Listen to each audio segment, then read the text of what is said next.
I was convicted exactly right at, well, not convicted, but it happened 20 years ago, January 3rd. It was 20 years ago I killed James Dillingham. I've got the name confused. Dale Turner was the one I killed in 97. I killed James Dillingham in the Crown in Toledo, Ohio, and then I killed my co-defendant the next day down in Kentucky on Fort Knox. So Kathy Barnett, to keep her from telling on me.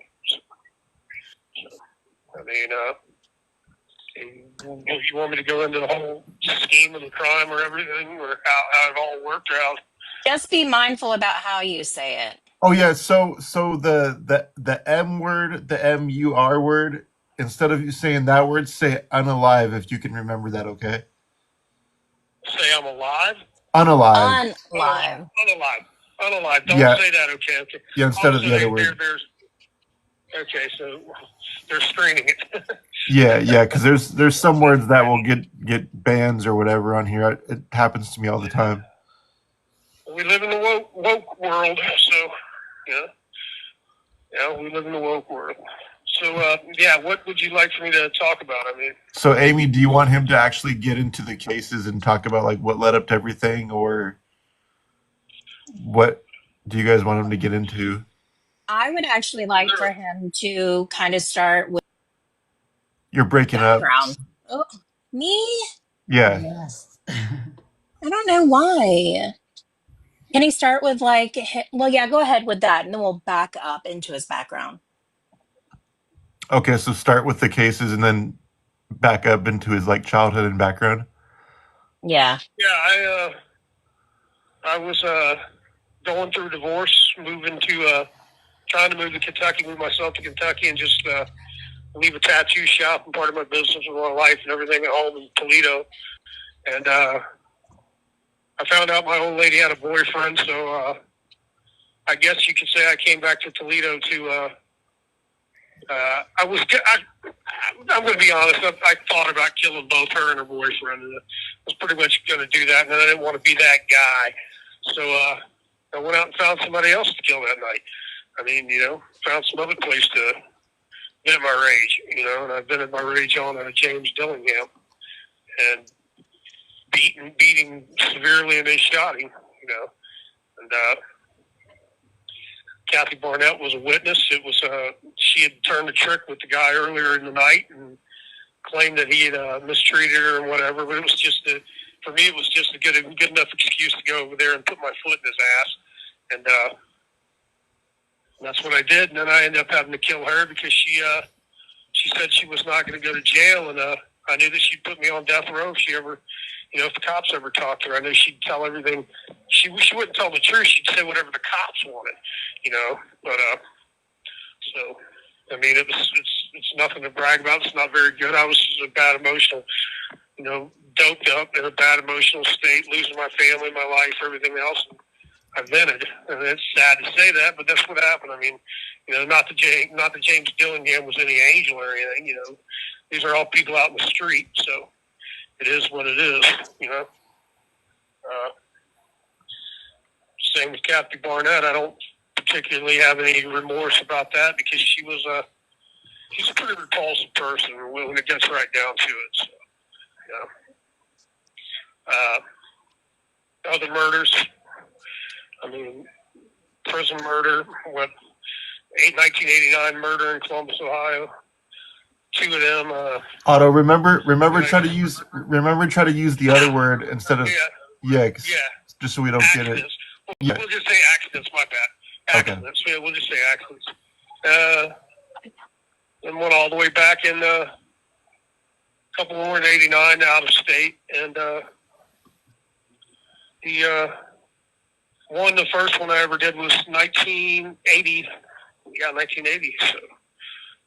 That would have been 1980. So Was when you were 13? Yeah, I was going on 14. I was about month and a half from being 14, about 6 weeks from being 14. So it was May 31st, the last day of May. And my birthday's July 15th, so May 31st was 1980. And I was Marilito, a Cuban refugee. The guy, I know for a fact he was a Cuban refugee because that's all he talked about. He'd come over on the boat lift. There were a bunch of them in Florida at that time. So, you know, that would have been the first. I consider that more of a. I don't consider that the M word. You know what I mean? I don't consider that. I consider that the M word takes a conscious effort, a conscious thought. You have to decide to do that.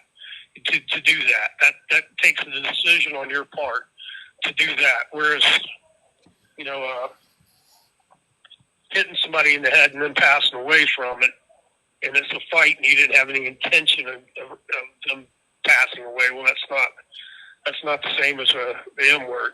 If you get my point, I don't know if that makes sense to you guys or not. But I sit in prison with a lot of guys that claim to be the M word, and you know, use it for their nickname and all, and they're not. You know, they're not. They accidentally shot somebody, or they, you know, stuff like that. You know, whereas it was no conscious decision to do it. Like the night I went over to see James Dillingham, I had consciously decided that was, you know, that was in the cards for that guy. You know, it was in the cards for that guy. That guy was about to pay the price. And that's happened many times in my life.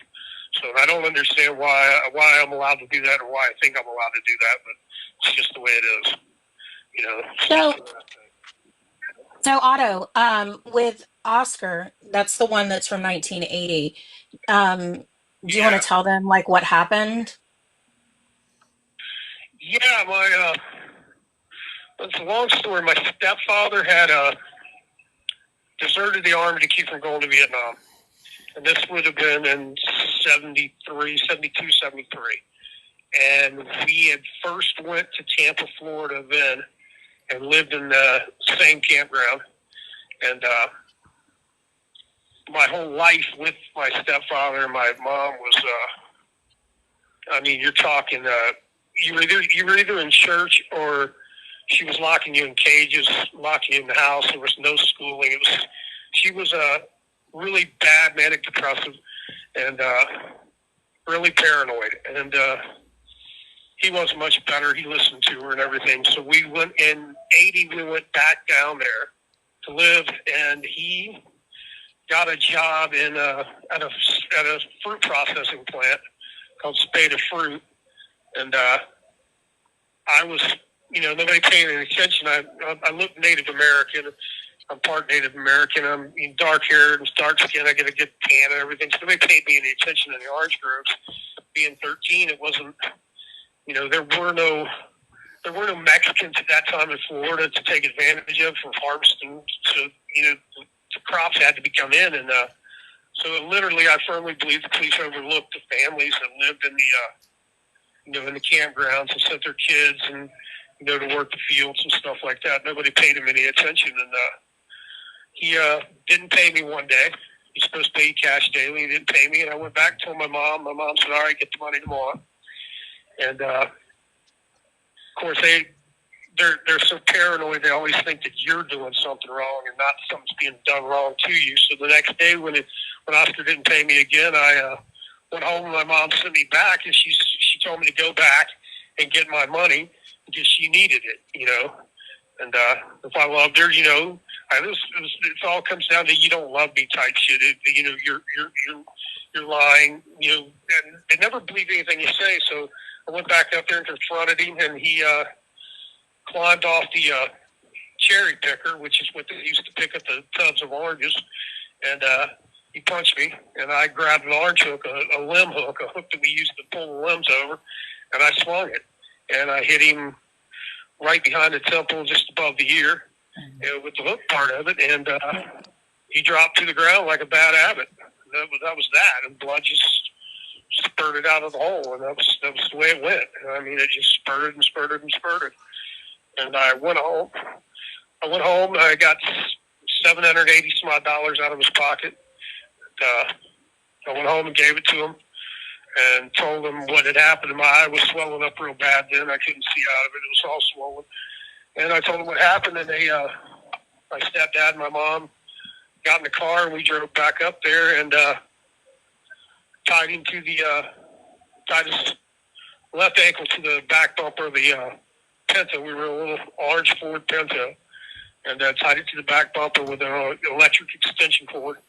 And I scooped up all the sand with the blood on it. It was all caked up, and put it in 5-gallon buckets that we used for picking up the oranges off the ground. And we took him to the back of the orange grove and buried him. And when we went back home, they told everybody that I'd been stung by a wasp that day in the eye. And then about 3 days later, we left the campground. We moved to Ocala, Florida, and I got a job on a horse farm, and but that was what happened with Oscar. He, there was no, at that time, I dealt with the grief of the fear and the grief of being the M word, but, it took me a long time to realize that there's a decision. I didn't make the decision to hurt that man. I just made the decision. I swung the hook to get him off of me. I didn't have no intention of, I didn't know what the hell I was doing. And later, when you get to bragging around kids your own age because they're nowhere near as tough as you, and you learn real quickly that the M word requires a decided matter. You have to decide to do it. It's something you decide to do. Like I shot a pimp in the head once in my car, and shot him in the head. I knew what I was doing. I knew what the hell I was doing. I blew his fucking brains out, and there was a decision made, and it was no accident to that. It took me a long time to realize that. After Oscar, I wasn't the M word. I wasn't one of those. I was just someone that had killed. I was a kid, and according to my mom and my stepdad and all that became a reason to torture me. A reason to be afraid of me, a reason to punish me, a reason to, because I was this reason to send me to church more. People's spirit. Yeah. So you were talking about the intention that you had in terms of Oscar versus Dillingham. Yeah, and others over the years. Others over the years. The intention is a lot of people, they don't understand that. They think anyone convicted of that crime is that, and that's not so. That's just not so. Just because that's the charge you were charged with doesn't mean that that's what you are. I've learned that there's a line that you have to make a conscious decision. You know what I mean? Right. And I know I've sat at tables in many maximum security prisons where everyone at the table was convicted of crimes equal or worse than mine. And when you break it all the way down and you get them to explain it to you, they had no intention. They can't explain why the gun went off, or they didn't. But or stuff like that. And it's very rare that you run into people who will openly admit that they intended for that person to pass on. That's what they meant to happen. And I mean, it was an accident. Well, not an accident. I meant to hit him, but I had no idea what hitting him like that would do.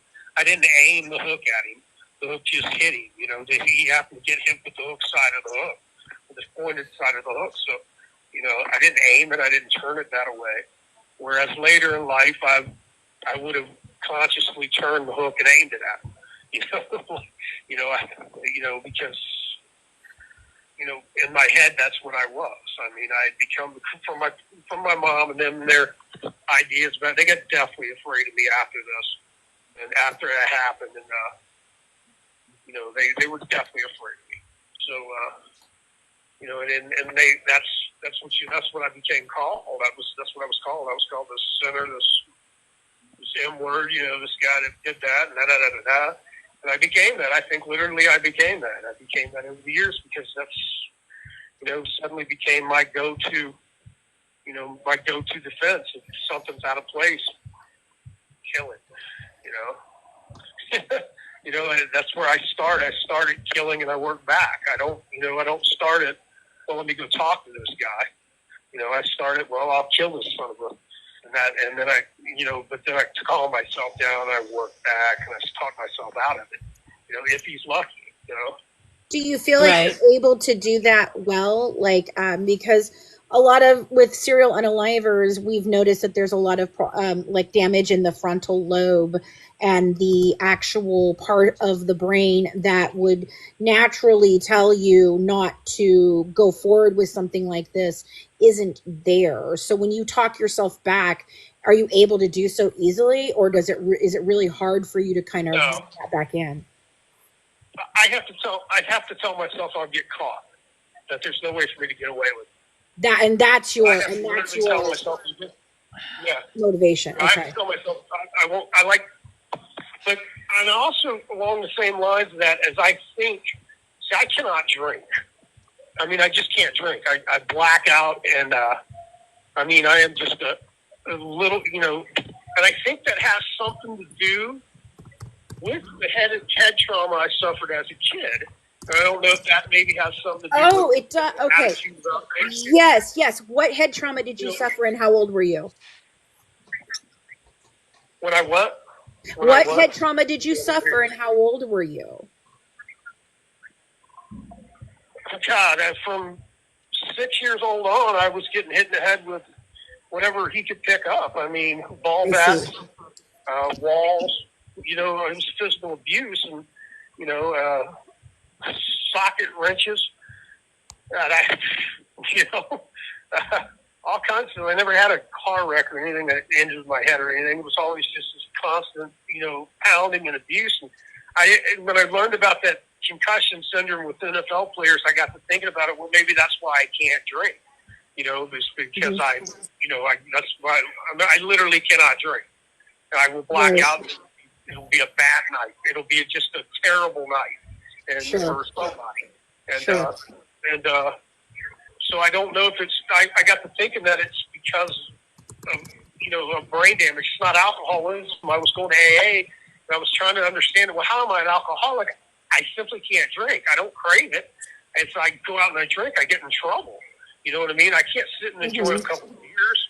And so how am I an alcoholic? And all the things with AA didn't make sense. And I got to thinking, well, maybe it's like that CTM or whatever it's called. I've got a brain injury that causes me to, flip out and black out, and go into an easy blackout state or whatever.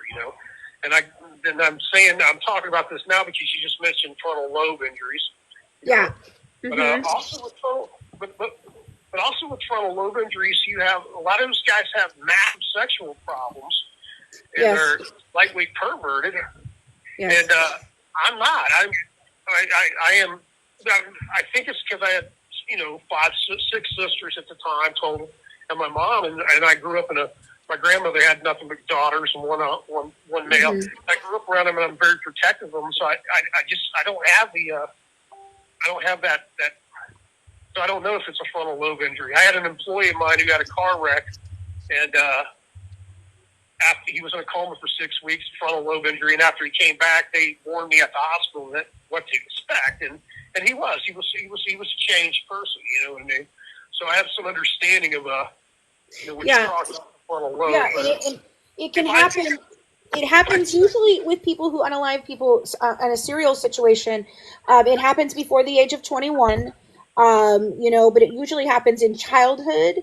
And then what you could do to find out some things about this is do some brain scans, because it would show if you have reduced gray matter up there or anything else that's happening. And that could be some understanding of why you get these urges.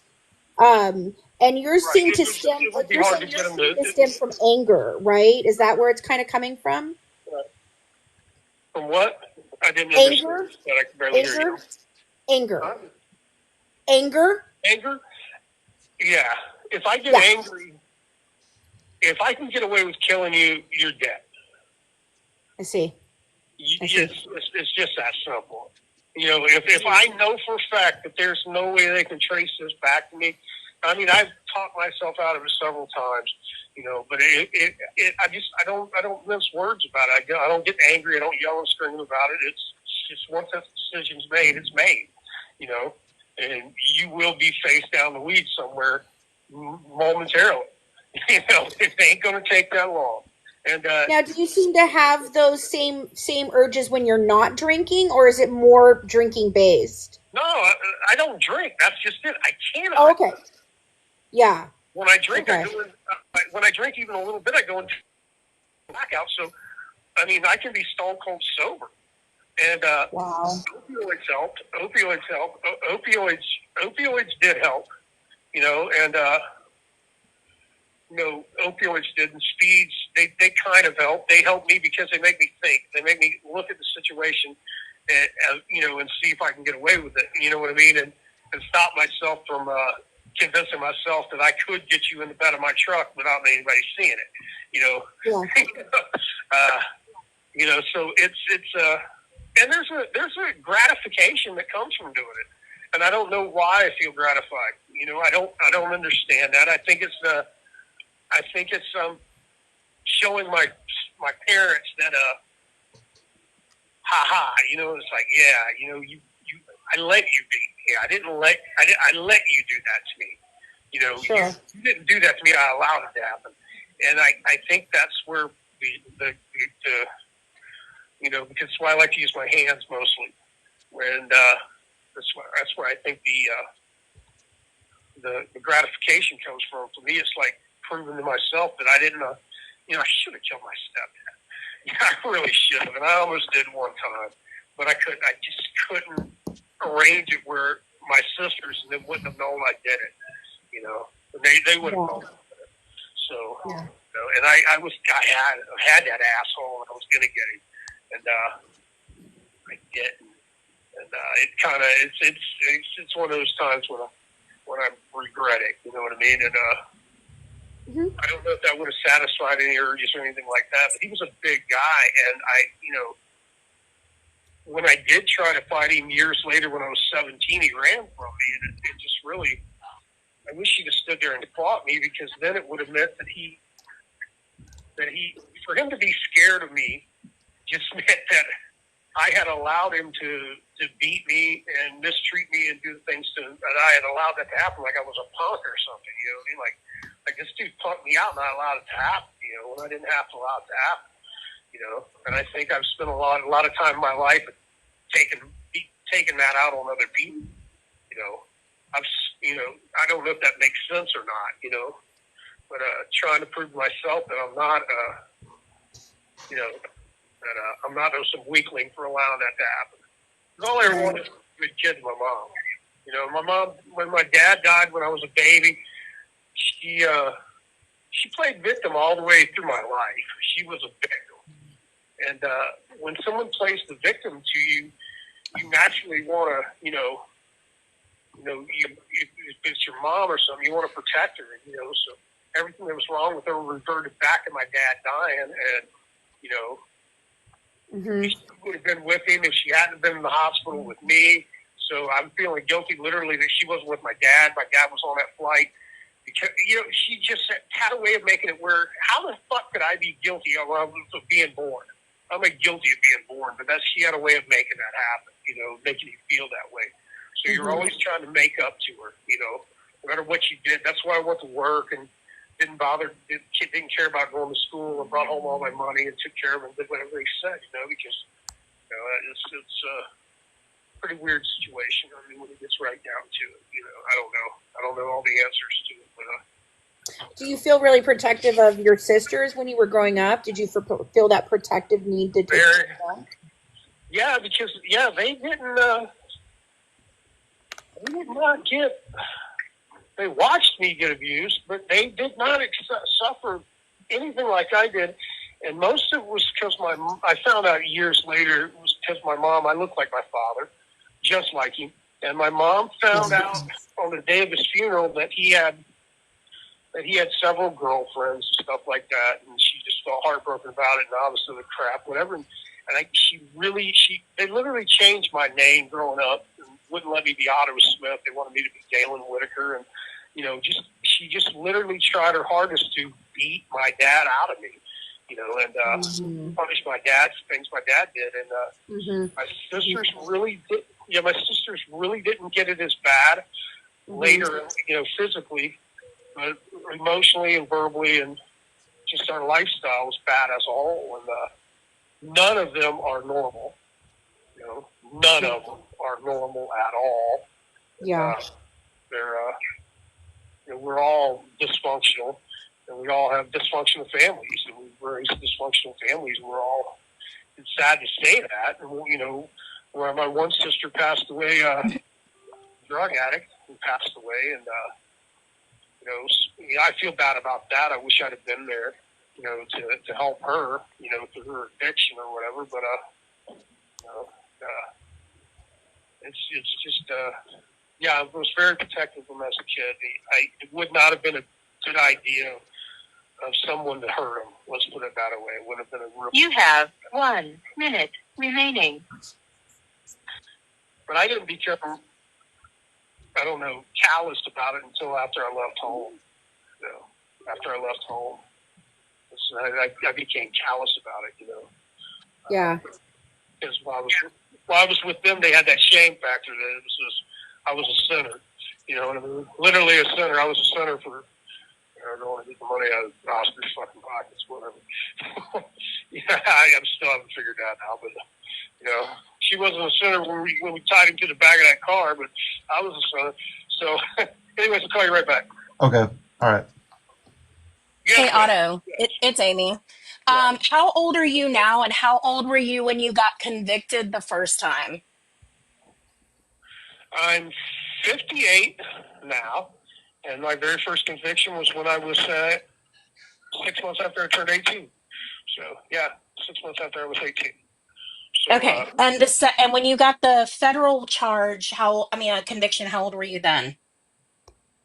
The conviction, it would have been 2016, but the charge would have been 2004, was from 2005, January 4th, 2005. That was the date of the event. But it took them forever to charge me. It took them forever for me to tell them where to find her body and for them to charge me. For some reason, they just took their time. They had to go through to see if I was eligible for death row and vote on it or whatever. They voted for it, and I was eligible for the death penalty and stuff like that. The feds just took all day to get me to court on it. So. Just so everybody knows, because everybody keeps asking, he has life with the possibility of parole in Ohio, and then he has life without the possibility of parole in federal. Yes. So in 2036, in 2036, if Ohio lets me go, I will go to the feds for life without. That's, if Ohio decides to let me go. Ohio may not decide to let me go.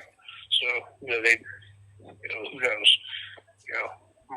I've asked my judge twice to release me to my federal case, but he won't do it. So he wants his time. So we'll give him his time. It's no biggie. Okay. All right. So the next thing I want to address, because people keep asking, so we need to talk about, because you had talked to me one time before about the concept of putting people to sleep, which is typically a phrase that we use with animals. And people have been asking about the your history with any kind of animal abuse. So can you talk a little bit about that without being overly descriptive so that Marge doesn't get banned? Okay. I was living on a horse farm. My mother went out and got 200 chickens when 30 would have been enough. She got guinea pigs. She got guineas. She got 20 some odd dogs. We ended up having a couple cats have kittens. There was kittens everywhere. And there was, it fell to me to take care of them and keep them up. And had learned the concept of putting stuff to sleep on the horse farm. It's a thoroughbred horse farm, and it's a pretty nasty industry. Whenever twins are born with thoroughbreds, they put the youngest one down, the littlest one down. And we had a set of twins born, and I tried to talk them into giving me the twin to let me take it, and they said no, they had to put it to sleep. They da-da-da-da-da. So they put it to sleep, but they handed it to me in a muck bucket to take and off to the dump and get rid of. And, I did that. And that's why I associated with putting it to sleep. When my mother got too many animals, it literally fell to me. My stepdad did not mind it either that I put these animals. It was time to put them to sleep. It was, it was the only way to rein her in. I mean, literally 200 chickens, and turkeys and cheese, I mean, all kinds of stuff. So putting something to sleep is just how I refer to it.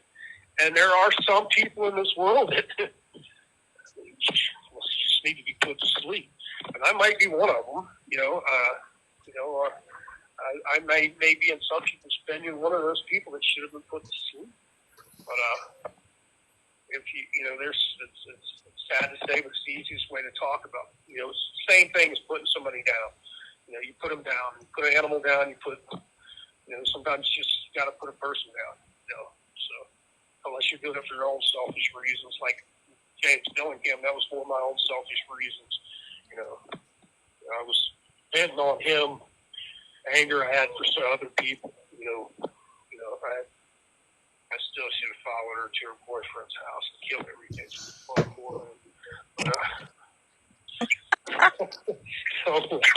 I can't with you. Behave. I didn't want to be that guy.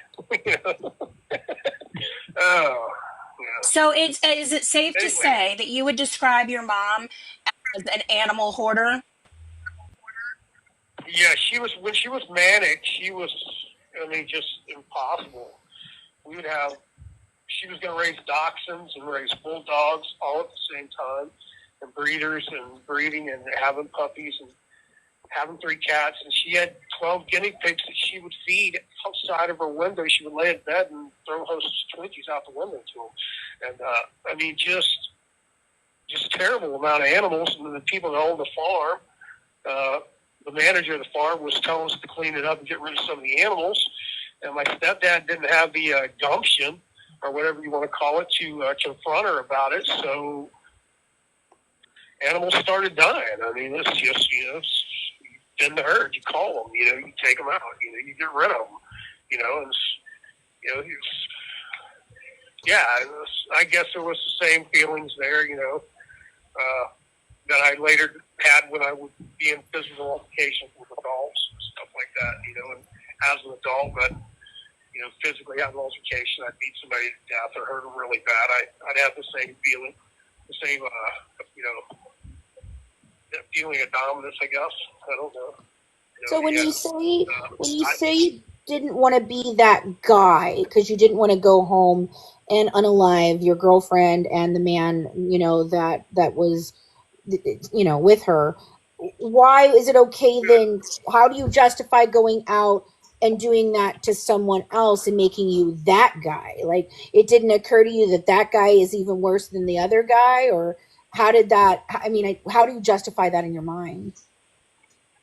I don't, I think about it a lot, and I use the fact that Kathy was in a house with her kids there, and all this stuff was playing out for these kids. Crack was being smoked, drugs were being done. There was an adult with a teenage girl. There was just so much out of place going on. I see. And they offered me the opportunity to go straight and rectify a situation. You know what I mean? To this guy Ernest Smith, he mentioned this limo driver at the hotel and how he mistreated Kathy and stuff like that. So I got Kathy, and I went to Dennis wouldn't come with me, and I got Kathy and I went to the motel with every intention of, basically just beating this dude senseless. Right. I ended up killing him, and she gave me the opportunity to put a cape on and to try to be righteous if I wanted. I guess that's the way this, you know, in this house full of corruption, I was trying to act like, well, this is what you do. You don't let people do that to you. You go over here and you confront them. And I went over and confronted the guy. And when I say I didn't want to be that guy, is I've never stalked.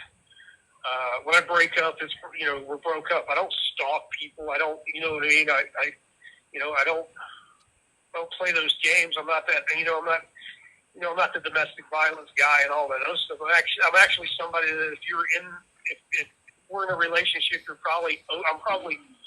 very protective. You don't have to worry about me, and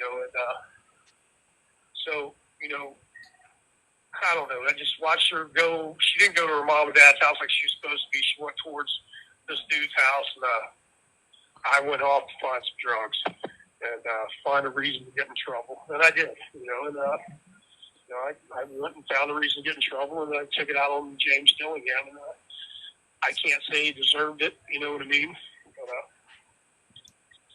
But, So I remember going back to the animal thing.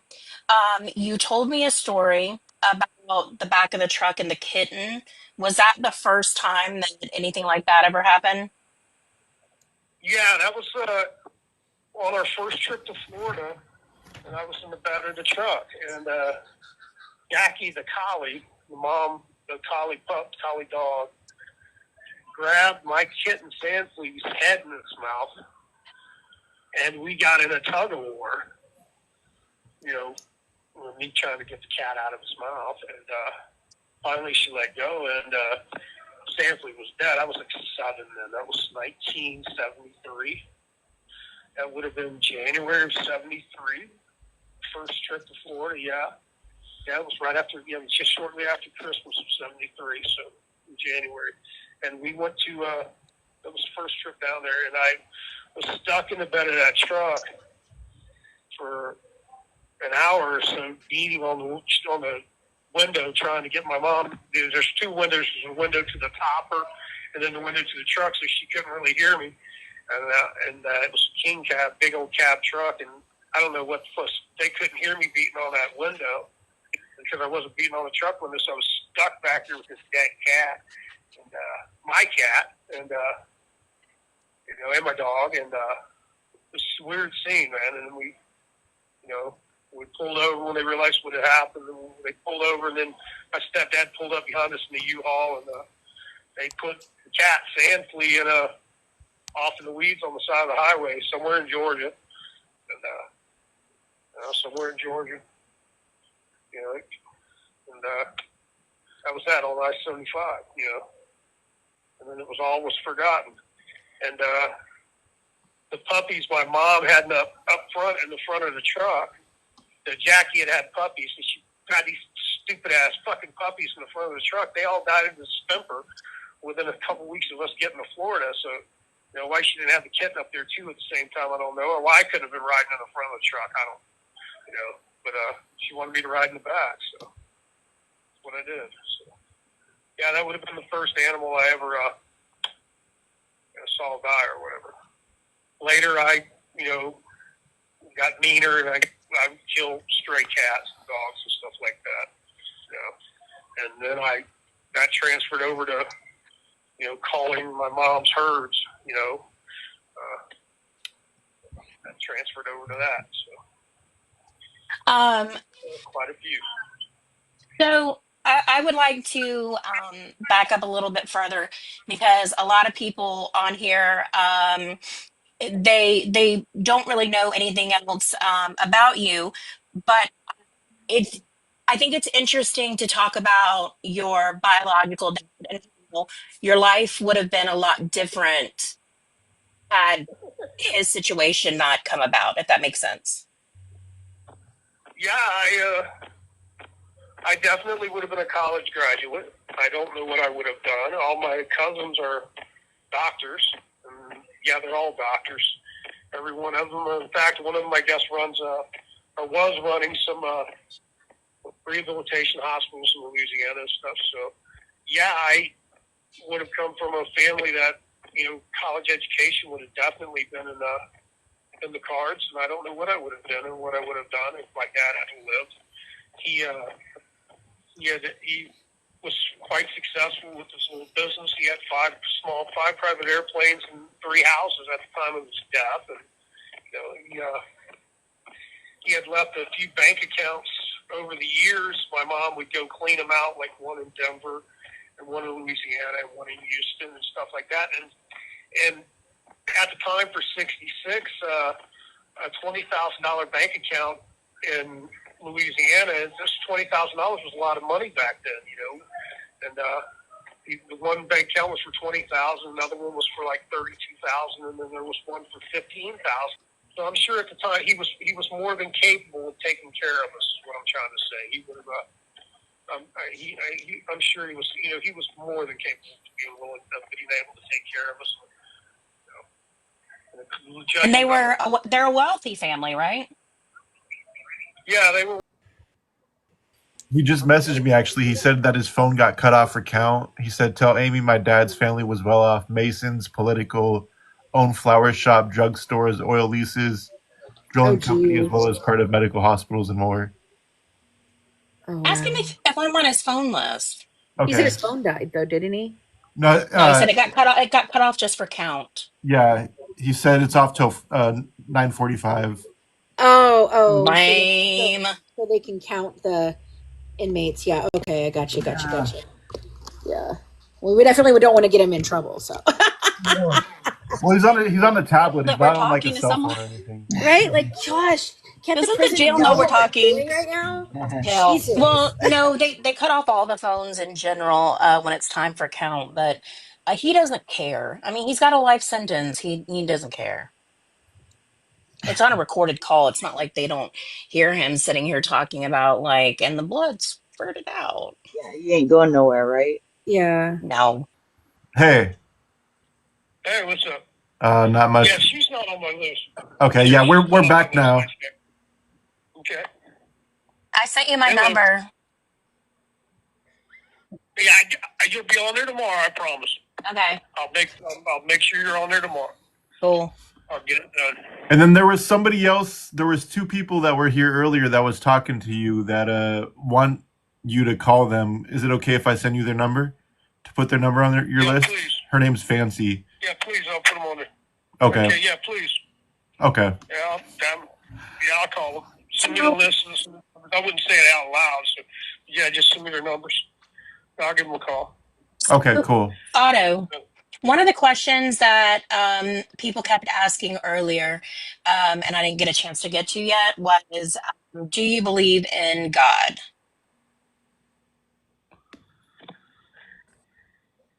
Yeah, just not as he was. I believe in God. I believe in a higher spirit. Yeah, I do believe in a higher spirit. I do believe in fate, a higher spirit, and stuff like that. But I just don't necessarily believe the Bible quite as it's written or quite as it's handed to people. So yeah, but I do believe in a higher power. So yeah. Okay. Somebody else just asked, why are you so open to speaking about all of this? Why am I speaking about all of it? Yeah, why are you so open to it? What? Nothing to be gained by me being quiet. I've got grandkids, and I don't want them to admire me for the bad that I've done. You know what I mean? I don't want them to ever try to be me. And the only way to talk, or the only way to tell the story is to be open and honest about it, and to just talk about it. And if child abuse, it builds monsters. I mean, as simple as that. I mean, if most child abuse victims, they sit back and they shut up about it and they don't talk about it, and then it gets buried and swept under the rug as a family's hidden little family secret. Like Uncle Touch and stuff nobody wants to talk about and all that. So I just came to terms with a long time ago that I can't explain my life to people, and I can't explain it and make it better, but I can at least explain how I got to be the way I am. I don't want to see my grandkids or anybody else's kids grow up to become me. You know, I'm not exactly proud of what I've done. You know, so you know. Okay. So you had at least one other case that you were acquitted of, right? Yeah, I had a bar fight in 1997, and I've had another case in Columbus, Ohio, that they ended up just dropping it. You're just not charging me. They charged me with murder and then dropped it.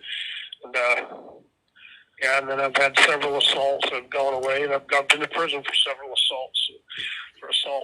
Yeah, but in '97 I had a bar fight, and I beat a dude to death out behind a bar. So, yeah. So somebody asked if you regret it or not, and I wonder if you see that the same as, I guess, basically like remorse or not. Everybody regrets getting caught. So everybody has regret that's in prison. So yeah, I have regret as far as that goes. Some of the people I've dusted off, put down, or whatever you want to call it, I honestly felt like they had it coming, and I don't regret it at all. The guy at the bar, in the bar fight, he had no idea that he called me a bitch and called me out my name, but he had no idea that I was fresh out of Lucasville and in shape, and he had no idea I was going to come across that parking lot and stomp him on. I always felt kind of bad about that because it was so overclass. He wasn't, it was something I should have overlooked, and but sometimes I feel bad about it, other times I don't. But that's a bad thing about it is regret. I don't often have a lot of regret about it because if I kill you, you've done something to me generally, and it's set into my mind that you had it coming. What scared me the most about killing was when I killed Kathy. And this goes to the God thing or fate thing or whatever you want to say. I stepped out of the woods and had walked 10 feet, and a cop car pulled up. And he pulled up and wanted to know why I was on this road, why I was out here walking, and this, that, and the other.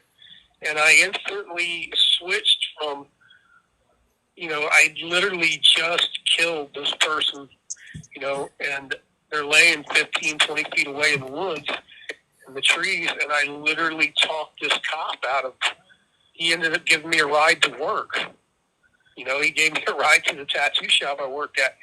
And that scares me that I could, flip from one extreme to the other that quick, and that this cop had no idea. This cop was just clueless. And when the FBI went and found her body, and I told them about the cop, they went and talked to the cop, and he remembered it all too. He said, "Well, he had no idea." That scares me because that means at the given time I didn't have I wasn't scared. I had no regret about what I was doing, and that scares me a little bit, So yeah, it's hard to say. We all regret getting caught. I wish I had my life back, but I don't always regret what I did. Let's put it that way. So, I hope that makes sense. But it's scary to know that you can sit there and talk the cops out of it. That you can kill somebody and literally walk 15 feet and talk the cops out of, act like with the cops that there's nothing wrong. Nothing at all. The cop is in Muldrow, Kentucky. So, if you ever want to check on that, you can check it out. He messed up this day when he found out I killed him or killed somebody and left him in the woods. So, but It's six, you have it, yeah, okay. So it's 16 total, right? But the 11 were not disclosed yet. Yeah, they're not going to close them. It's closer to it's about 16 and that's 17 that I actually know for a fact, but they're not interested. They and I'm not interested either in the traveling around jail to jail, because as jailers they different jails treat you different. So they look at it like what they can't punish me anymore. what can they do? That's the way prosecutors look at it. There's nothing they can do. They can't punish me anymore. So, I'm already doing multiple life bits. I'm never going home. I will never see the streets again. So that's the way they look at it. So, yeah. We have another person up here, Gianna. I think she wants to ask you a question. Yeah, I would love to know if, and I'm going to try and word this in a way that makes sense. Do you think about the people that you unalived, or do you just think about your part in it? Like without being asked about it, if you're just sitting there by yourself or, on a day-to-day basis, are you thinking about your part in it, or do you ever think about them in any way? Yeah, that's a good question, but no.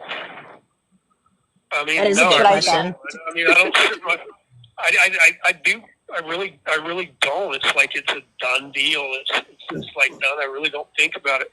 I think about some Kathy's kids and stuff like that, and sometimes the victims' families. I think about them and the sorrow I may have caused them. But it's really a weird. That's really a good question. But no, I don't. I don't sit in my cell and particularly try to relive them either. I know I'm supposed. I guess according to the books, I'm supposed to masturbate and think about my crimes. But You say there's nothing that they can do about solving the other ones, but what about closure for the families? What about closure?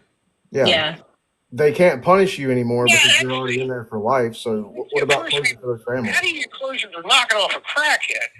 I mean, I get so sick of this. I shouldn't say this, but I get so sick of the families. They all want to cry. They all want to come to court. They want to, why weren't you out there wham when that dope fiend was running around being a dope fiend? I'm not saying they're right or wrong, but to know the answers at the end of the day. I'm not saying it either, but no, I don't understand I don't necessarily understand the closure thing. I think I would understand it better had I been killing innocent people, or people that I consider more innocent. That's the problem, is I don't consider these people innocent. So I think it's just something fucked up in my head, I guess. You know what I mean? That I don't,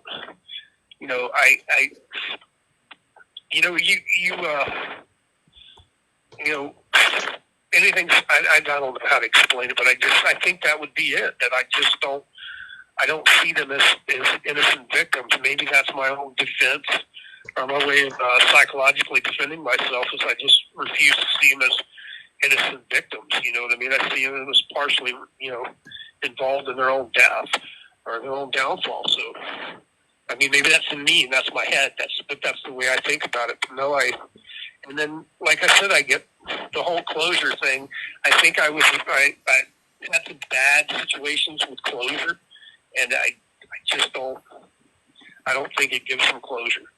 I really don't think these people get closure. I think I've seen a lot of families try to wallow in their victimhood, and it's not like I was climbing in windows and killing innocent people in their house. These people were in the street with me. We were getting high together, something dirty. We were into some kind of dirt. I guess it's my own defense. Maybe that's my own defense. I'm trying to analyze it for you now, but I guess it would be my own way of psychologically defending myself. Maybe I need to look at it more as victims and less as. Is that what separates you from someone who is the N-word? I couldn't hear you. I couldn't understand the last part of that. I said, is that what you use to separate you from the people who are the M-word? Meaning, like, is it the difference of, basically putting them to sleep versus that? See, that's the thing I want you to explain to them, is that there's a difference between putting someone to sleep rather than, schmurdering them. Well, yeah, you take like a guy like the Green River Killer. He murder was a secondary, or the M-word was a secondary. His primary was sex, and he didn't want to get caught for that or be known for that, and he evolved into this person that would M you. and that became his thing, and became part of his ritual. But it's always secondary, and and that's how I would look at him. I would have no fear of that guy, period, because he's harmless. To me, he would be harmless because he isn't. He's not going to put somebody to sleep just to put them to sleep. And that's the difference. I mean, yeah, some people just need killing, and what I question myself is what gives me the right to decide that. And who needs killing? What gives me that right? And why do I psychologically believe I have that right to do that? To decide that, to put somebody to sleep. So, but there's, you guys can't lump all M words together because, like I said, some guys accidentally become an M, a person that commits an M, and other people do it to keep from getting caught for their perversions, to keep from being put out there, and or what they see as faults being put out there or whatever, their embarrassment. And very few people just put people to sleep. You have 1 minute remaining.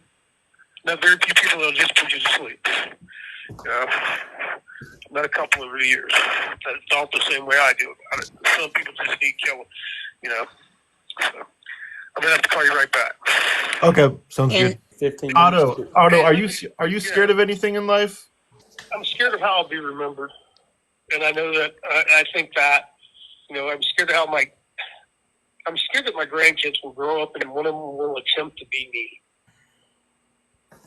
You know what I mean? I'm not really scared of anything else. I know I'm fucked up in the head, and I don't want these kids to end up being me. I know that I shouldn't, that I'm the way I am because of the way I was raised. I really believe that. I firmly believe that. I think had I been raised in a different home, a different family, I would have been an entirely different person. I don't know. I don't know what I would have been. I can't say it would have been rosy, but I just know I wouldn't be this guy that would put people to sleep. I mean, just recently, a guy was hanging himself a cell away from mine, and his cellie wanted help to stop him, and the guy was literally hanging there, turning purple and stuff, and I was like, fuck him. If he wants to die, let him die. And I didn't want to help. My cellie at the time was like, man, why didn't you come in there and help me get that rope off his neck? I'm like, that's none of my business, man. I mean, let the dude go, man. If that's what he wants, let him do it. And I know I'm cold to death, and I shouldn't be, and I don't want anybody in my family, the kids, nieces, nephews, or any of them to grow up and try to be that or admire that. So no, I'm not. I don't guess I'm really scared of much. Okay, so can we back up for just a minute? I'm going to give the people a recap. Are you the oldest of your sisters? No, I am the middle. I have 3 younger sisters and 3 older. Okay. And one in the middle. And just to recap for the people who are just coming in, he was actually born to a wealthy father in his family, college graduates, doctors, lawyers, all those kinds of things. Father owned several businesses, family owned several businesses. His father died in an airplane crash when you were 4 days old. Is that correct? Yes. As a matter of fact, you haven't told the story about where you were born and why. I was born in Las Vegas, Nevada, because my dad had a oil company in Louisiana and was going out there to open one, and was doing business outside of Los Angeles to get some some stuff outside of Los Angeles and Orange County, and then he bought a condo in Las Vegas. Apparently, he wanted me to be born in Las Vegas, and I was born. He was there when I was born. He came to see me, and then he had to fly to Los Angeles, and he flew out there, and he was flying back the next morning, and then he failed to warm his airplane up enough and took off in the fog, and they heard the airplane circle around. From what I'm told, they heard the airplane circle around and come back in for a landing, and he landed in a construction site at the airport, and has That cut out, land Andrew. on the runway. So I heard Mom circled was, around. My mom was driven out there to. Yeah, apparently he took off the plane, wasn't warmed up, so he circled around to try to come back in and land. And instead of landing on the runway, he landed in what is now the Santa Maria Airport's little terminal. They were building the terminal at that time. He landed in the construction site. He hit the construction site. Instead of landing on the runway, he landed. He came in on the construction site of what is their terminal. At least that's what I'm told. So he passed away there. And then my mom and her grandmother drove out there, or were driven out there from Vegas to Santa Maria to identify his body and stuff, and all that stuff. And we went to Louisiana, and I never went back to Las Vegas until I was an adult. So wasn't it? Born there. Remind me, and I might. Oh, I'm sorry. Go ahead. Hmm? Wasn't No, it? Did it have something to do with luck, though? He wanted you to be lucky. I think so, from what I understand. I would have been a little bit slicker than him, I guess. He was a pretty slick guy, from what I understand. So, but yeah, he wanted me to be lucky, born out there where all the gambling's done and stuff. So, I don't understand it. But I wish he'd have lived. I think my life would have been a lot different. I can't say what kind of man I would have grown up to be. I might have grown up to be a spoiled little dickhead. I don't know. You know what I mean? But I know what I wouldn't be. I don't see this. I don't see that in the cards. I don't see my life as it is now in the cards. I don't see me hurting as many people as I've hurt. So, Your mom was a teen mom too, wasn't she? Yeah, he married her when she was 16, but that was the thing back in them days, I guess. Right. I don't know. He was 30s. I don't understand. What the hell do you talk about? 30 some odd years old. What do you talk to a 16-year-old about? I don't know, but I guess I don't know. So, but yeah, she was very pretty, and she was a teen mom, and she was trying to get away from a bad home herself. So, she was third generation teen mom. Her mom was 15. Her mom and her mom's mom, her grandmother, was 14.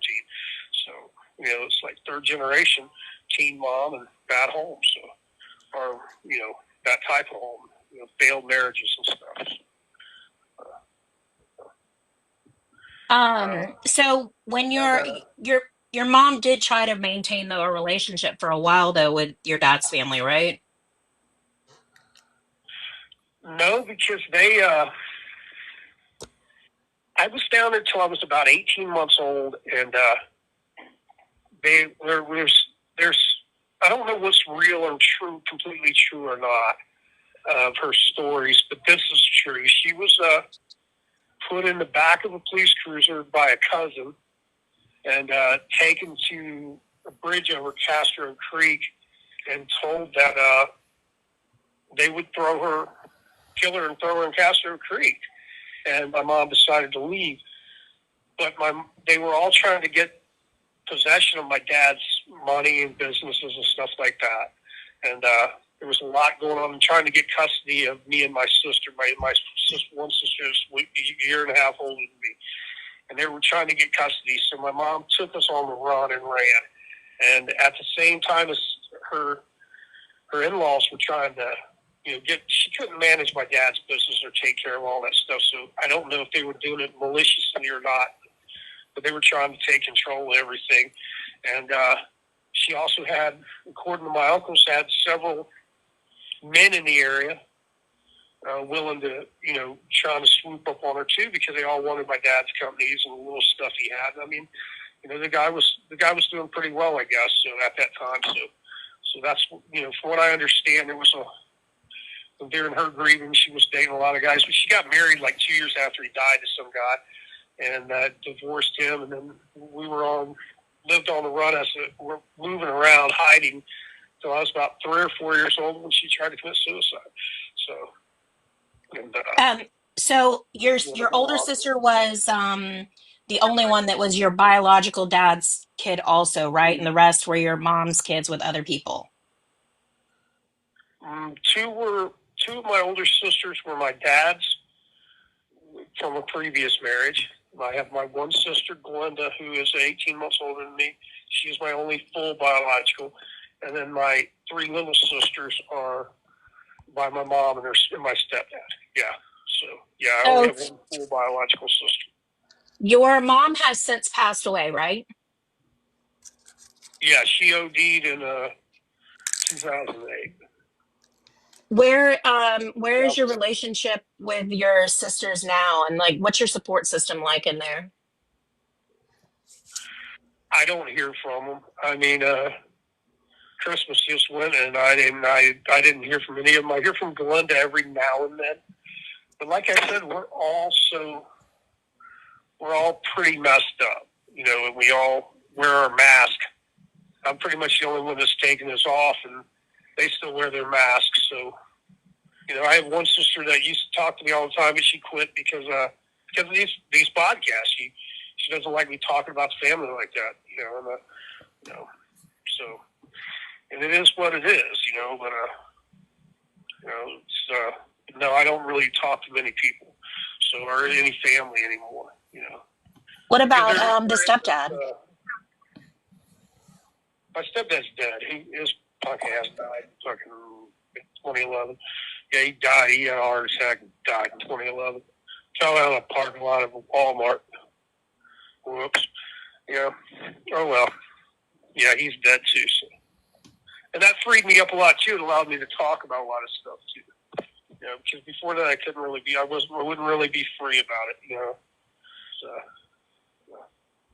but, you know, I think a lot about it, you know. Now I'm free to talk about it and then try to make sure that, like I said, I realize that I admired my grandfather. I have no idea what the man did in war. And when he was in World War II, I don't know what the hell he did. I don't know. I don't own my own father. I don't know if they were cowards or heroes or what the fuck they were, but I admire both of them. And I can imagine my own grandsons admiring me. And I don't want that to happen, you know. You know, that's bad. I don't want that to happen. You know, I don't want them to admire me, at least not for the bad I've done. You know, I don't want anyone to emulate me. You know, I don't know if that makes sense or not. Go ahead. Why, if you disliked your stepfather so much, how come you didn't unalive him? Like, was there a reason other than it might have been like that you might have gotten caught easily because you did that to him, or that was the only reason? That was not the only reason. Well, there was love there too because he was a male figure in my life. He taught me to work, have a great work ethic, and you know, that's the problem with abuse, and is you hate and love the person. It's kind of weird, especially on a parent. You know, and he was a parent, and so there was some love to him, and I admire some of the things that he gave me, like I said, a good work ethic and stuff like that. But yeah, I was going to kill him and his new wife, and he came up to Ohio, and at the time I had 6 tattoo shops up and running. I had a big house, 4,300 square foot house. I was 5 acres with a pond, doing real good. Chevelle, bikes, all the toys. I was doing real good, and he came up to visit my sister, and stopped and saw the shops, asked me to do a tattoo on him, and you know, I had set it in motion, had a gun under the seat and stuff, and was going to just go ahead and do his ass in, him and his old lady in, and but he literally told me he was proud of me, that he saw how good I was doing. He was kind of proud of me, and I think that saved him. I'm pretty much sure that saved him. I like to say that my sister, knowing my sister, if he'd have turned up missing and never made it home, my sister would have known I did it. You know, she would have knew right away that I did it. You know, I did something to him. So I like to say that, you know, I let him go because I really got caught. But part of it was I thought maybe. You got to remember, I put up with the things they did to me because I wanted to be a good kid. You know, I didn't run away from home because that's not what you did. You know, you listen to your parents, you honor your parents and stuff. So, you know, I wanted to be loved, and I wanted by my mom and step. So, you know, it's kind of stupid to say that, but you chain yourself. Love is a chain, man. It can be a big chain, man. So Just a when he told me he follow-up. was proud of me, I Oh. guess I kind of backed off, you know.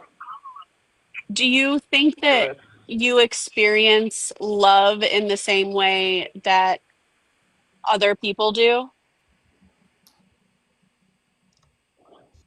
I don't know.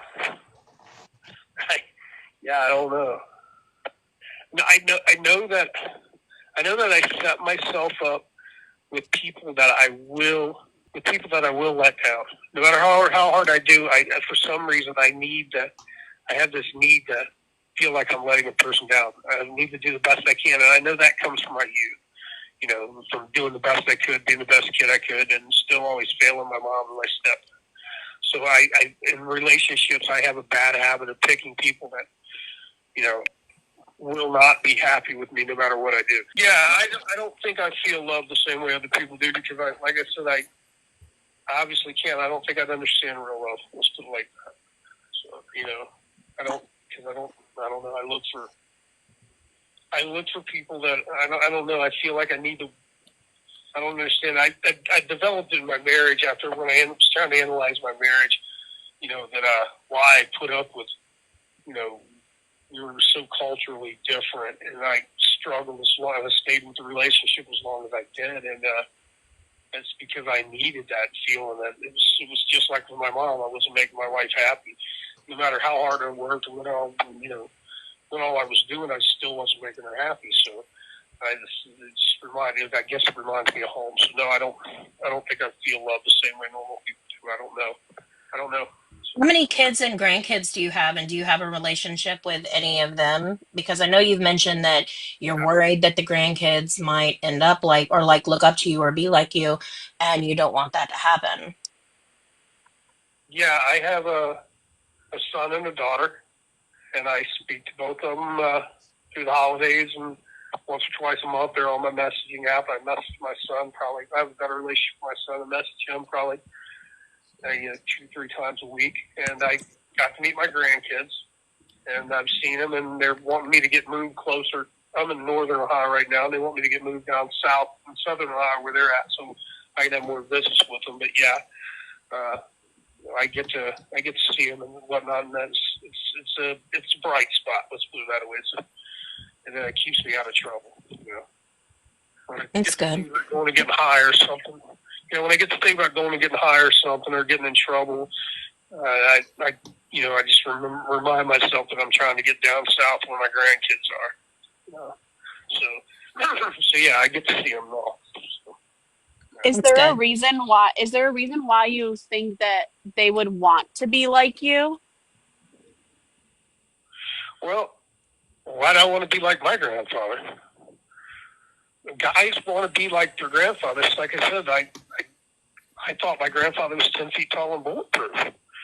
Both of them. And the truth of the matter is, I don't know either of the men. So, you know, very little about him. I mean, I barely knew him. I didn't know him, so I don't know, if, the kid's an arch coward for all I know. But in a grandchild's eyes, everybody's a hero, Kids just love dudes just love their granddads, I guess. And, I didn't want people to talk about me. I have an odd name. My name being Otto, it's Otto, but everybody calls me Otto. And a lot of people in prison know me. A lot of people remember that name, and they hear stories and whatnot. I don't want them. And my son hears stories and stuff, and I don't. The last thing I want is one of them to think that I was 10 feet tall and bulletproof. I don't think I am 10 feet tall and bulletproof.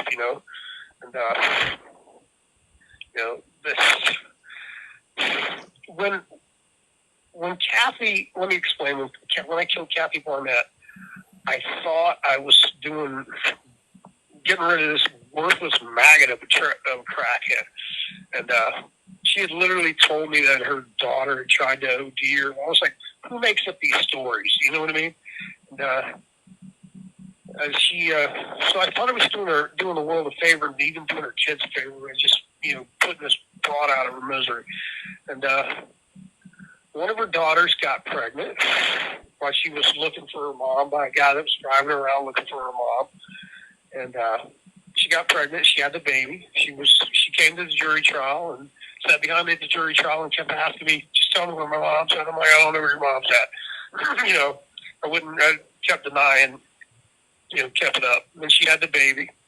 And the baby was about 18 months old, and the other sister took this little kid and ran its head into the side of a TV until the kid is now an adult, but the kid has like 200 seizures a day now and lives in a home and is just basically just mentally retarded.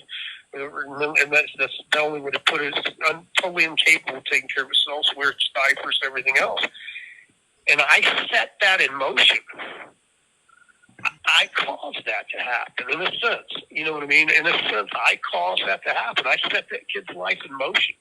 And I never would have hurt that kid, But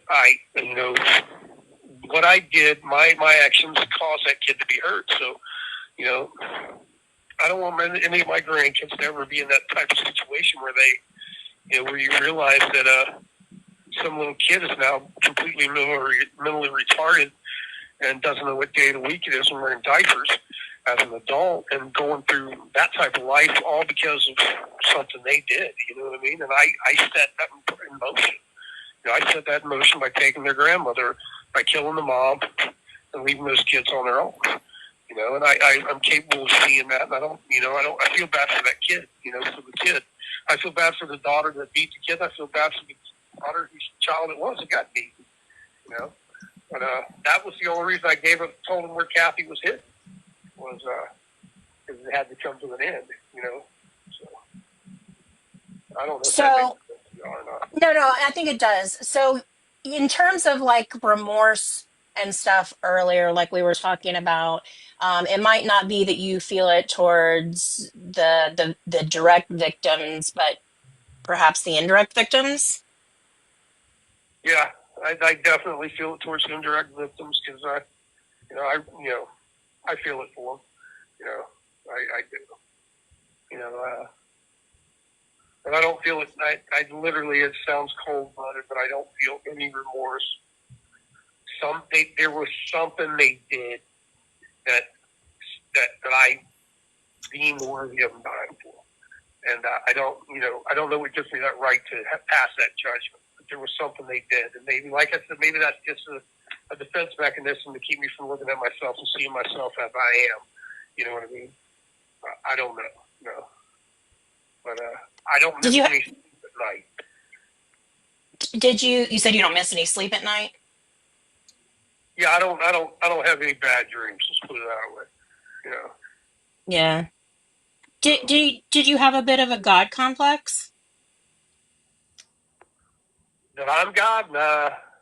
No, I mean not necessarily that you're God, but just a God complex. Like you were in that moment that you were doing it. Well, they call me King Otto because I'm pretty much a dick. I'm a nice guy, but it's my way or the highway. So I guess that kind of fits with the God complex. You know what I mean? It's my way or the highway. My businesses in my business life, it was my way or the highway. And my employees nicknamed me King Otto because I'm, and I will. So it's probably the same thing with fights I've been in. And if I decide we're going to fight, we're going to fight. If I decide I'm going to hurt you, I'm going to hurt you. So I guess there is a bit of a God complex. I never thought of it like that. So, but yeah. Interesting. Anybody else have any question? I know there's so many more. Okay. Somebody wants to know, do you talk to a therapist or something to try to understand like yourself? Yeah, but they don't care. It's weird to say this. I'm not going home. I have I'm considered, they call it a caseload, a psychiatric caseload. That means I have a psychiatrist I go see, and or a psychotherapist I go see every month, and they don't care because I'm not going home. There's the guys that are going home. They're more interested in their problems. They invest more time in their problems than they will with the guy who's here. And it's not just with me, it's with other people too. I'm not being a victim. It's just how it is. You're not going home, so their idea of it is why are you even talking about it? You know what I mean? You know, it will do, they don't see they got to spend their time with the guys that are going home and try to help them. So, you're always at the back of the burner because you're never going home. It's no big deal. Your personal growth is your personal growth, so. But that's the truth. I mean, I've had a couple of them that were good therapists that talk to me and stuff like that. But generally, I end up on the back of the burner. They just don't have a lot of time, especially for deep questions like this, because, I mean, it's kind of hard to hand my life to a counselor and expect them to understand how to talk about it. You know what I mean? It's the same with a mate. When I had with my wife or girlfriends, how do you explain your life to them and get any advice from them? How do you explain who you are? Oh, by the way, honestly, I actually kill people. Can you imagine going on a date with a guy and him telling you? Oh, by the way, I have this tendency to kill people.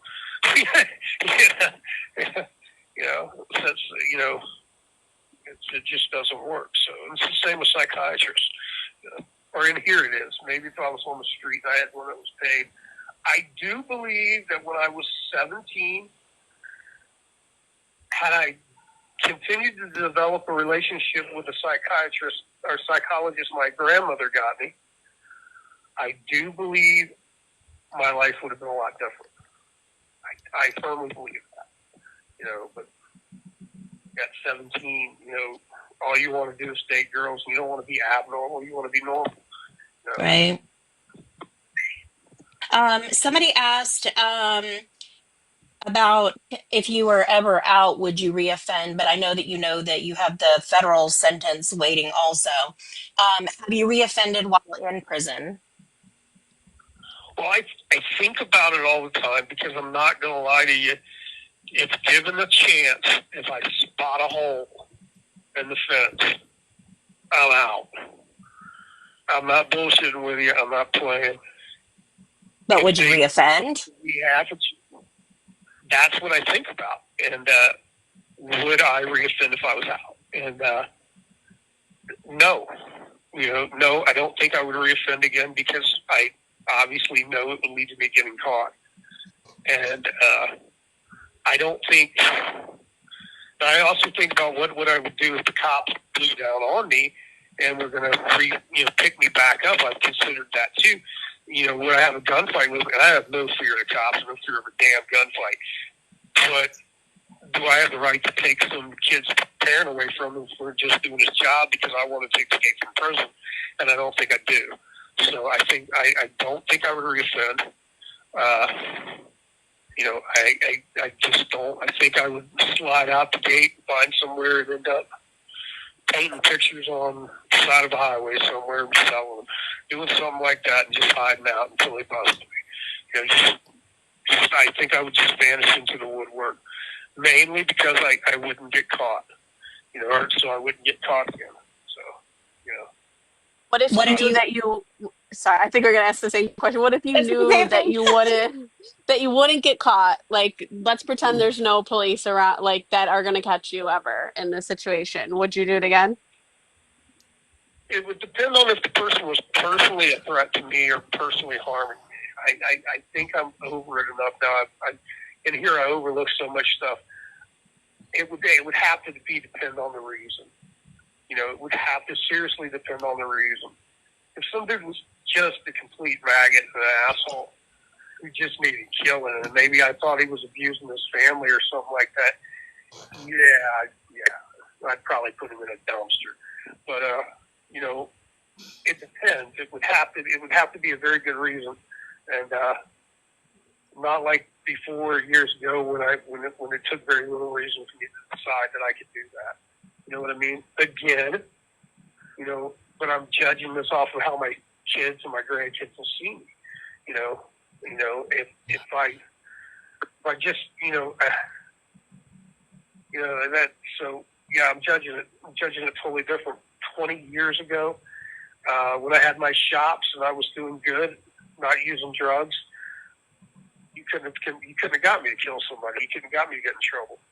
It would really have to depend. I mean, it would depend on if, not just a chance to get away, which is pretty easy, but, depend on what this person did. person would have to really, you'd have to really click. You'd have to really get me going. Let's put it that way. Otto, what was your MO usually? MO, what? Or sorry, your method of unaliving somebody. Just my hands. Oh, that's right, because they were rage. Yeah, it's more rage. I try to get a person to, when it was drug addicts, I would try to get them to, I would know that they were going to short me on the dope I sent them to buy, or they would, steal part of it or something like that. I knew it. I knew it. Going into it that they're going to do it. And I would set them up to do that on purpose, just so I would have a reason to be pissed off and to be righteous, to be on the righteous side of it. And then I would just stomp them all on their ass and beat them with whatever I could get my hands on. Right, because wasn't Barnett, Kathy, wasn't that like a tree branch or something like that? Yeah, that was a tree branch. It was just what makeshift. Most of my crimes have either been done with my hands or makeshift. I've only shot 2 people and stabbed 3. So, but that was, everything else is done with my hands and feet, or whatever's handy, generally in the rage of it, And I try to get myself in a position with those people back in those days, like drug dealers or whatever, where I had where I could feel righteous, like I was in the right, standing up for myself, like this person had taken advantage of me.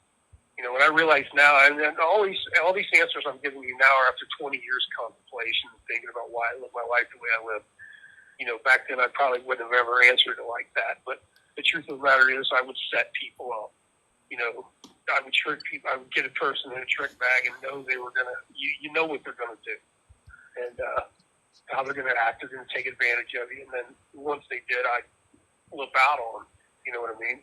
And that was my high. That's how I got high, I guess. It helped my high, whatever. Right. All right. So let me ask you a question. So basically what people are asking is, if you were using and they were using, what did you feel set you apart from them? I don't think anything set. I don't think I ever felt that anything set me apart, other than I always had money. I never. I think that set me apart. Namely, I always had the money. I was always the guy with the money. I had money. I never was out stealing to get high or whatever else like that. I never stole to get high. I've always worked my whole life, and I always partied on money I had, and stuff like that. So I think that mainly, and I used, but other than that, I don't think there was much to set us apart. Or I never saw myself as a problem or anything like that. I know that I'm as big of a dope fiend as they are, and I kind of realized too that what I did to them, anybody could have done to me. It's not necessarily a nice neighborhood. You know what I mean? The drug addicted, drug rage. It's not. Any one of those drug dealers or whatever could have flipped out on me, shot and killed me, or done something. You know what I mean? And so, no, I never thought I was above anybody. Otto, this is Uncle Selwyn. Yeah. I want to ask a question. Who? Was Uncle Selwyn, George Floyd's uncle? Okay. George Okay. Floyd. Okay. Yep. I hang around with this Amy young lady in the crew You sometimes. be nice to me. I just show up sometimes. Otto, question. Yeah. Power and control. How much did that influence you for some of the things that you did? Just to have that power to know that I can do this to you. Yeah, that's what I mean. After going through what I went through with my family, I felt for the longest that I allowed them to do that to me. So I took a. Hey, Andy. Okay, all right, I can hear you now. I don't know why, but it cut you off completely. Hey, is that Uncle Sal? Is that his name? Uncle. Oh, there you go, Otto. There you go, Otto. Man, don't make me. Don't move no furniture. We ain't Uncle trying to move no Selling. furniture, Otto. Sell something, win it Hey, back. Sell something with it. Oh, I'm gonna listen, remember that.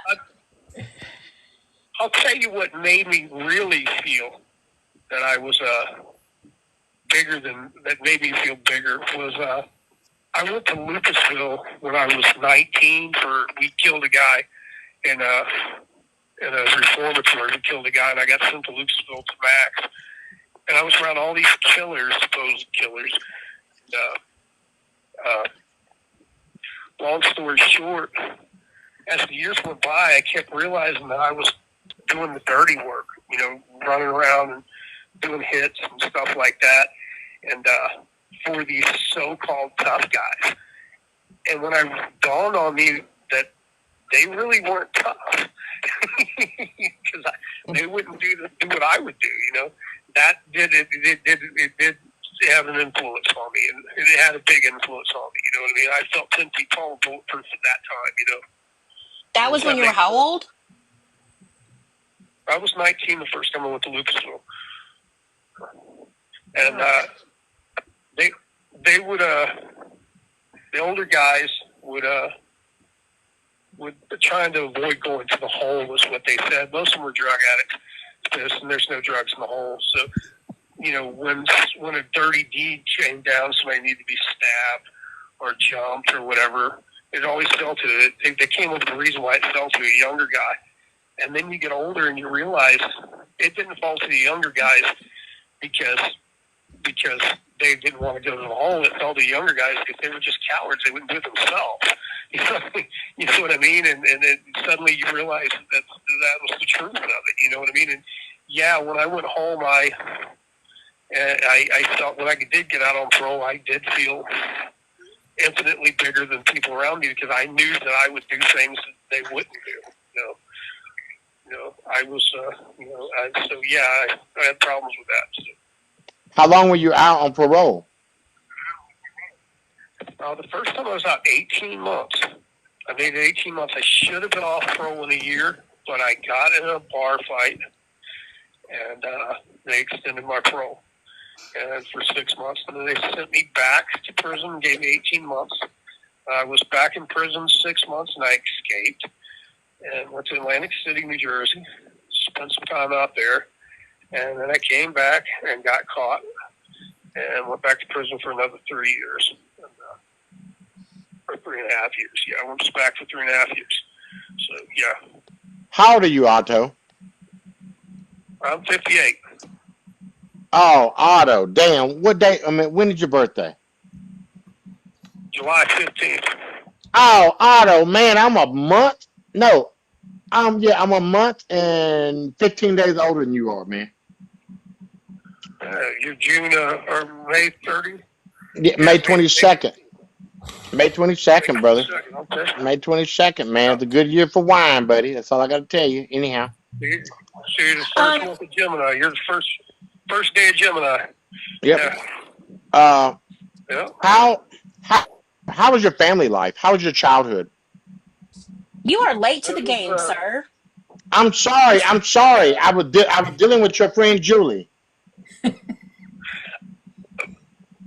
My mom was badly mentally ill. I've slept in cages. I've, depending on what mood she was in, if she was manic, this is not day-to-day switches. This was years or months of being neither depressed or up. And so my childhood was pretty much non-existent. I did not go to school other than maybe a couple weeks every year until the 6th grade, and then I just never went back after that. And so, no, I didn't have much of a childhood. So, wow.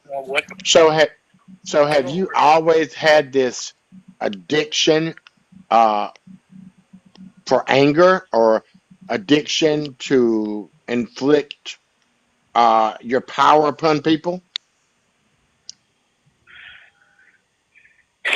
Only if they, I think if I feel they're taking advantage of me, or I feel they're taking advantage of people around me, my friends, then I like to I like people to underestimate it.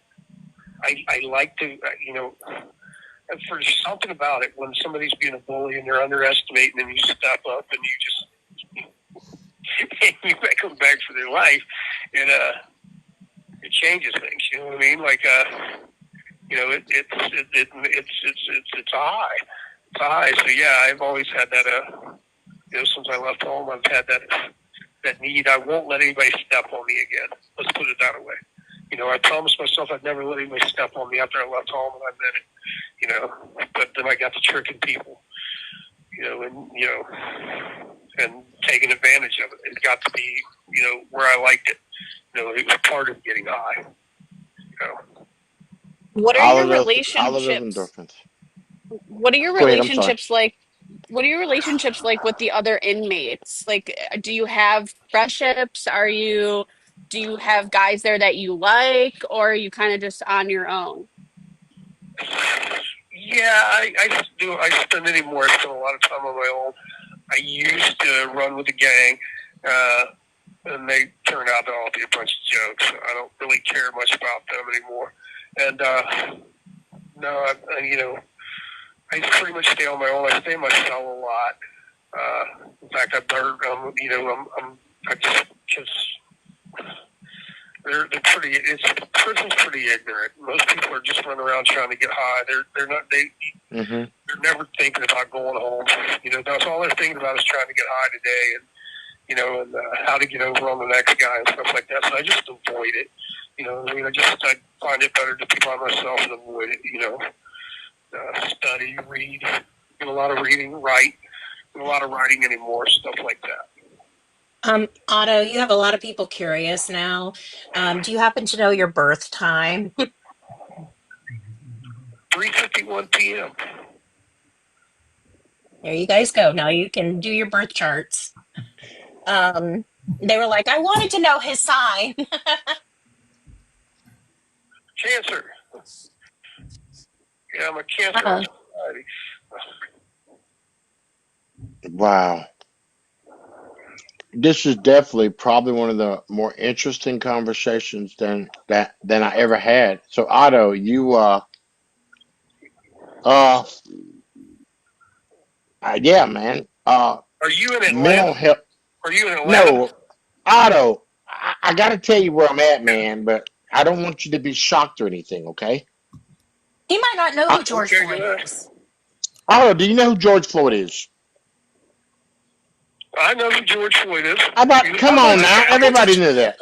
Listen, I'm Okay. just checking. Yeah, he was the addict like myself in Milwaukee. Yeah. He was like myself a guy like myself in Milwaukee, an ex-con like myself in Milwaukee. Yeah. No, Minneapolis. Minneapolis, yeah. Yep. Okay, so that means that I'm his uncle, and I'm a black guy in South Dakota, Otto, where it's 10 below zero right now. Dude, I love South Dakota. Man, get the hell out of here, Otto. That's my favorite place, bro. Otto, no shit. Rapid City, Sturgis, Sioux Falls, Sioux City. Oh. I have a friend that had a tattoo shop out there. I have a friend that has a tattoo shop out there. Yeah. Damn, Otto, you've been hitting the streets, buddy. You've been hitting the streets. I bet you had fun at Sturgis Motorcycle Rally, didn't you? I worked Sturgis 3 years in a row. I love it. I used to go out there and tattoo. I was going to buy a ranch in Sundance, Wyoming, just the other side of Spearfish, South Dakota.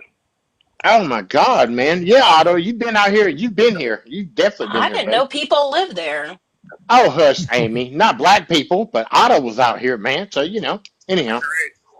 But there's not many. There's not. I'll tell you a little secret. My sister did the 23andMe DNA, right? Yeah. 12% black, and I'm 12% black. Otto, soul brother. No wonder you've been doing some crazy shit, man. Oh, I'm sorry, Otto. I didn't mean to say that. But anyhow. It's genetic. Yeah, it's black folks, man. Sometimes we cuckoo for cuckoo puffs. Anyhow. I'm 1%. I know.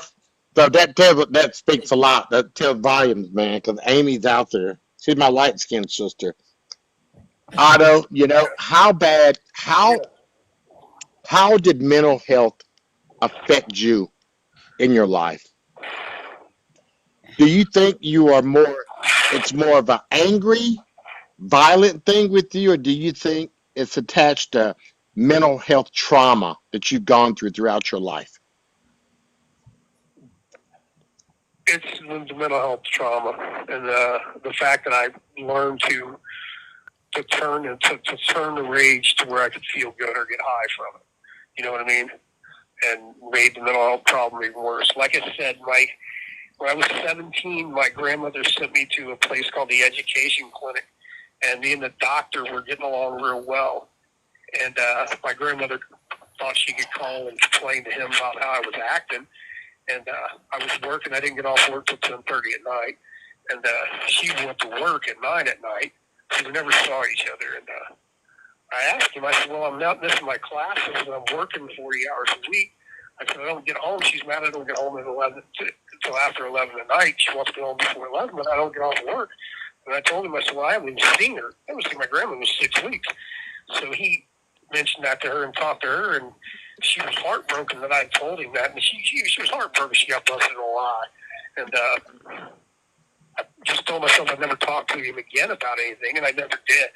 And I think had I been allowed to develop a relationship and continue, I would have ended up talking about the first killing and all my childhood and everything, and I think my life would have been a whole lot different. You know, I would have gotten the mental health I needed. I never would have become addicted to that feeling, you know, that rage feeling. Wow, Otto. You know, and that breaks my heart because I want to implement a mental health factor in our organization because I've known plenty of people that have, I call it demons. You know, my nephew had demons. And if you Yeah. would have had a great support system and somebody to have taken those demons out of you mentally, I think Yeah. I think that's a big problem that we have with people because most people that are incarcerated, and there's like 2.7 million of them, all have mental health issues of some sort. Yes, they do. There's a You know, lot of and you, victims in here. you're not getting no help in there, buddy. There's no. Especially, yeah, there's not a lot of help in here because the system is, the people that seek mental health generally, most of them are using it to manipulate the system. They used to get cell moves and stuff like that. And, you know, they're not going up there because of personal growth. And it's the same thing with the substance abuse classes. I don't go to NA and AA in prison anymore because it's not an NA or AA meeting. It's a when I go home meeting. Everybody's talking about what they're going to do when they go home instead of, you know, their addiction now and how they're going to accomplish overcoming their addictions now or facing the demons that they need to face to, you know, because there's a demon that makes us want to get high. It makes us seek that. There's something in us that makes us want to seek that peace, that womb of being high. You know what I mean? That there's something in us that makes life more or less stressful. I do believe, you know, so that makes the addiction that much more appealing to us. And you never hear these guys in here. Are you 1 minute remaining. are you sorry? I want to ask that question. Do you feel any regret or remorse? You are late to the game, sir. I know, but I want to hear it. He said no. For my victims' families, but generally not for the victims. I do for Dale Turner a little bit because he had no clue. That dude was clueless. He was so out of his league, and I took advantage of that, and I should. And I feel bad for them, but generally no. You know, I'm sorry to say that, but no, honestly, I don't think. I think this is going to cut off, but I tend to put people in the guilty. I tend to look at my victims as guilty, and maybe that's just how I frame it to, you know, protect myself. I don't know. But I'll call you right back. So, Okay. Otto, just because everybody keeps asking about it, okay? When it comes, will you ever do anything basically to, help the families, get closure and knowing where their loved ones are? Well, most people know where their loved ones are. They just don't know the circumstances. There's maybe two that don't know where their loved ones are, and the police. The police are all the police forces involved and everything else know. Even the one in Georgia, they all know. They know who did it. They've been talked to about it and everything. So there's closure there. They know what happened to the family victim. So as far as writing a letter and apologizing, no, I don't see myself doing that. And and that's basically because every time I've never met an honest. Well, I take that back. James Dillingham's neighbor, an 80-year-old woman, she came to court and spoke, and I felt bad for her because she was seeking closure, and she spoke and all. And I think she's the only person in the victim's family that's ever been honest. Right. You get third cousins and people that, and you want to just turn around and ask them, like, where were you when they were in the street getting high? Where were you when they took my money? And you just want to ask them that, like, I didn't see you at the hotel that night. So now you're sitting here given this opportunity to be a victim, and you just want to get up here and be a victim. So I just, closure's overrated. Closure's overrated. So what you're saying is people took your money, and that's when you had to seek get back. I realized I set them up. I realized I set them up to do that often. I knew they were going to do that. I knew they were going to pinch the dope. I knew they would pocket the money. I knew it. You just know they're going to. But when you're dealing with an idiot. Yeah. So, but here I was setting them up. Playing. I could play meek. And then show them my teeth after they did it. They had no idea. I realized now I was setting them up, and that was part of my get high. It was part of how I got high. It was part of my night. So, or taking advantage of drug dealers. I mean, I just have a ball doing that. That was fun because they think they're invincible. Especially when you're a lone white guy and you're in a black neighborhood. They think they're invincible, and you just show them they're not, and that's part of the get high. So, yeah, I feel bad for, like I said, an 80-year-old woman, but I've not met too many real victims of my crimes. Let's put it that way. The kids of Kathy's kids are victims, but, but I haven't met too many other people, and detectives are so terrible with that. Detectives and prosecutors always want that closure. Give them closure. The detectives just want to parade you in front of the cameras and say they solved the crime, and they haven't solved anything. You just told on yourself. You told on yourself. They didn't solve anything. I know this maybe. How'd you get caught? On this one, they used the cell phone that Kathy was turning tricks with the guy, and they called back the cell phone number and went to the house. And a guy at the house told them that I had left to go to the hotel to straighten the guy out, and that's how I got caught. He told him I dressed as a cop and went to the hotel. He told him the whole big old story, the whole big old thing. So that's how you dressed as a cop. Yeah, I knew. I got caught. I was going to work at a tattoo shop in Nashville, Tennessee. The federal marshals got a hold of my cell phone number, and in '97 I ran from them, and I stayed gone 7 months. And I was working in tattoo shops, and they almost caught me at one, and they were late. They were late to the show. I caught wind that they were on me. So this time they found out my cell phone number.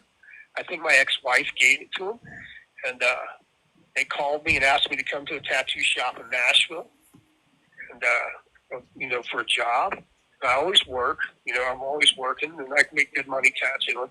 So I went upstairs to this tattoo shop, and I saw the first federal marshal or FBI agent. I don't know what it was, but he had magnetic earrings in, and I knew I was busted. You know what I mean? I knew I was busted. About 50 of them just swooped. They jerked me to a tattoo shop and got me. That's how I got it. Do you have kids, Otto? Yeah, I have 2 kids. How is your relationship with them, and how's your relationship? One with my relationship with my son is very good. My one with my daughter is questionable at times. It's up and down. She feels I haven't been there as much for her life as I should have been, and she's right. I've been, she's absolutely right. But, out of your 58 years of existence, how many years have you spent in a cage? 9 the first time, and I've got 20 in now. So 29. Damn. 29. Wow, Otto. So somebody asked, would you describe yourself as evil? No, I'm actually a pretty good person. I'll give you a shirt off my back. I mean, so no, I don't think I'm evil. I'm not just going to walk into your cell or over to your house and hurt you. So no, I don't. I think an evil person is somebody like that, and I don't. So I don't see myself as evil. What do you see yourself as, Otto? What do you see yourself as? I'm mentally fucked up. Mentally fucked up. I don't know. I mean, I'm pretty much a good person, and I don't know why I set people up to get over on me, why I got into that. But that got to be a habit of mine. I wanted them to get over on me, so I would have an excuse to rage out. I heard him. How do you sleep at night? Do you ever see faces? Do you ever hear voices? Do you ever remember situations, circumstances? Nah, I have no problems. That's ghost shits. It might be true. There may be ghosts, but they don't bother me. I go right to sleep at night. And I think that it might be a defense mechanism. Yes, I'm listening. Hang on. Dang it, now I lost the question. Somebody had a good question. You know what? Here, will you please address something for people? Because I keep seeing the same question come up. Was death row on the table? And if so, how did it come off in both the state and federal? Death row was on the table. Wasn't on the table in the state, although it was capital offense. They could have, but they decided not to go with it because the witnesses against me were. They didn't have that. There was no preceding felony. They couldn't find a preceding felony, so they couldn't find burglary or robbery or anything like that. So they just went, even though they convicted me of robbery. So it was taken off the table. They never asked for it in the state. The feds, because I killed a witness on federal property, witness of a crime, I killed him. That made it eligible for capital punishment. Loretta, whatever her name was, the attorney general back then, went in front of they've got a board that they've got to go in front of to ask to get it certified for a death spec. And they went and got it certified for the death spec.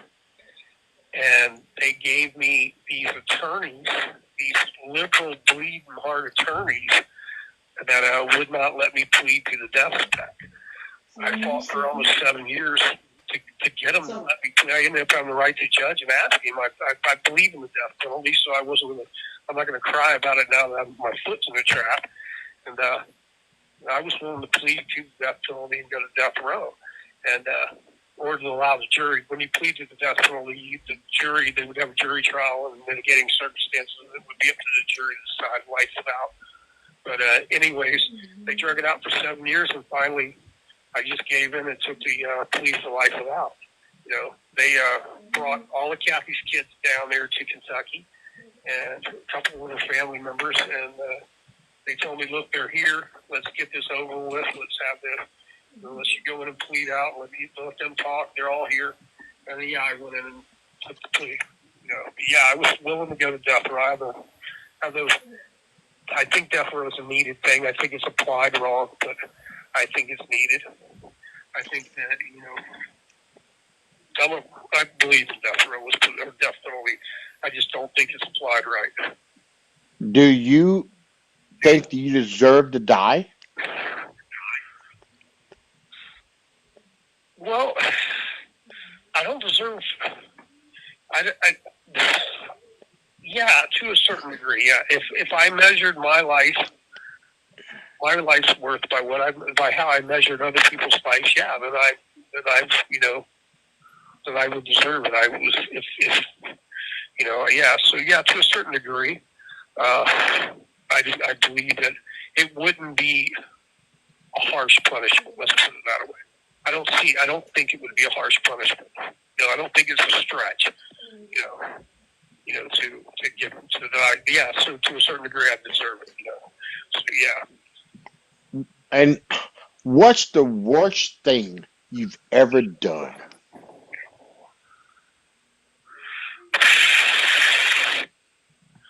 I broke in a house once that was supposed to be empty.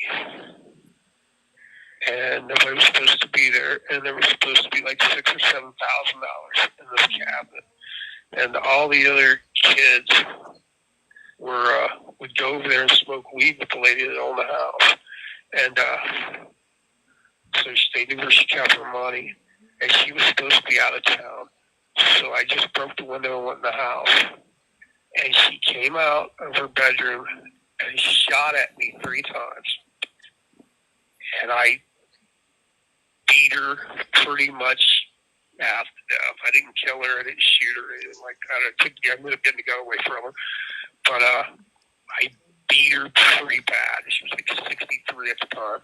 I was 17. So I think that was about the cruelest thing and the meanest thing I've ever done. Did you ever get punished for that? I got caught and I went to court for it. And they waited 18 months to indict me after I confessed to it. I ended up confessing to it. And they waited 18 months to indict me, and they knew where I was. So they violated the time on that, and they ended up having to throw it out. They offered me 16 to 50 for it, and they ended up, my lawyer said, no, we're going to get thrown out because they only had, they knew where you were in prison, so they have no excuse for why it took them 18 months to seek an indictment and to get you to court, to serve the indictment. So they ended up throwing it out. You said you were 17. They threw it out? Is she still? Oh, never mind.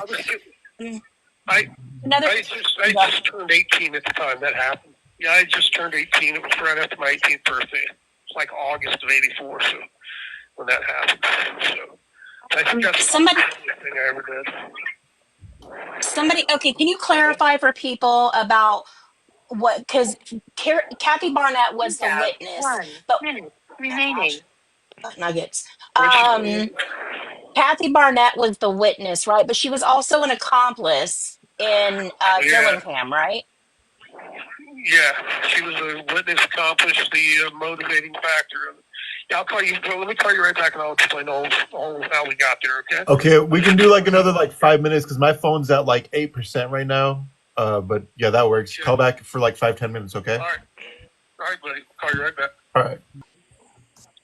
Kathy was she turned a trick with James Dillingham. She claimed to have been abusive with her, and that he had a pocket full of money, whatever. And that he hadn't been exactly the best to her. She had called her over there, and she came back to the motel. From the motel, there was a Dennis Smith at the house, and all these kids running around, and Dennis Smith was cussing her out and just talking about she was lying, that she didn't pay, and the dude was da-da-da-da-da. So I told Dennis, well, come on, we'll just go over to the hotel and see this guy. And he refused to go. So Kathy decided to go. He took me to the hotel, and I went in the room and basically beat the man half to death. And then he got in front of me in the door and literally said that he wasn't worried that I wouldn't shoot him. And I aimed for the second button on his shirt and put him down. It was just simple. And he spun around and died right there in the doorway. Died right there in the doorway. It was that simple. So, it was Did an opportunity. So, did you have a preference in how you took gun, knife, hand to hand, or what? Because I've always heard that personal was choking somebody to death, so you could look them in the eye. hands, What was your what was your preference? hands and feet, whatever's handy. Be a clock radio. It can be a clock radio, a telephone, a leg off a coffee table. I don't, you know what I mean? Whatever's handy. I like to get them down and they hear them ask me to stop. Too late. It's a bad. It's a sickness, I guess. All you want to do, I like, all you want to do is to hear them shut up. yeah. I want to hear them admit that they were. I love it when they admit they were wrong. I love it when they think they're so big and tough, and then they find out that they're not. I'm not trying to wrestle with nobody. I'm trying to really hurt them. And two different monsters. Two different things. It's sad. It's some sickness. It's a sickness. But I don't do it to women generally. I've only killed a couple women, and I've never done it to girlfriends or family members. And so not like I'm a bully or anything. In fact, I typically don't like bullies. It's Now, Otto, I got to say this to you. Don't get mad at Uncle Selwyn, because I'm older than you are. If you ain't a bully, I don't need to see one. I don't really. I'm not saying that you're a bully. I just think you are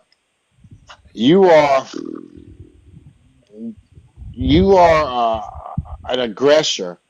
You have a euphoria that comes from pain that you inflict. I agree. So I'm not, Completely agree. because, and I'm sitting here thinking, and I played football for a living, and I had, when you have that ego and you have that thought, and one of my biggest uh, pet peeves or problems that I had to satisfy was when people called me a nigger, and all I wanted you to do was stop.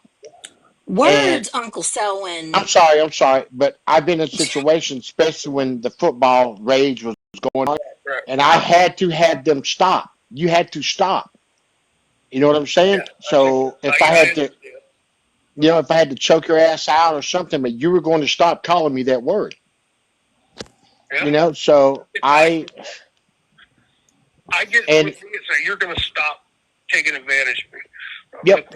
I feel so bad that I allowed my parents to treat me the way they did. I feel so bad about that I can't believe I allowed that. And so every time I rage out on somebody, I'm proving that I was stronger. And then that makes me feel even worse about what they did to me. And I literally sat there and accepted. I accepted serious physical abuse that I never had to accept.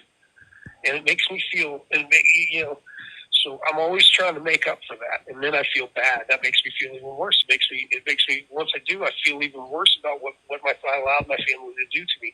Like I said, had my stepfather not run from me, and I stood up to him to fight him, if he'd turned around and fought with me, I think I would have viewed his abuse and everything a little bit different.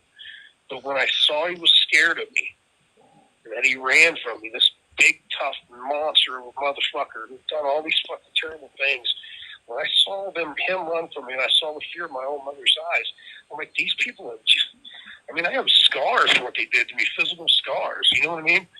And then the embarrassment of the way I had to live. And you know, I think had he never run from me and we physically got in it, I think my life would have been a lot different. I think I would have viewed things a lot different. Were you Never run from me and we physically got in it, I think my life would have been a lot different. I think I would have viewed things a lot different. were you sexually abused? Words. I wasn't sexually. I was mutilated. Let's put it that way. Wow.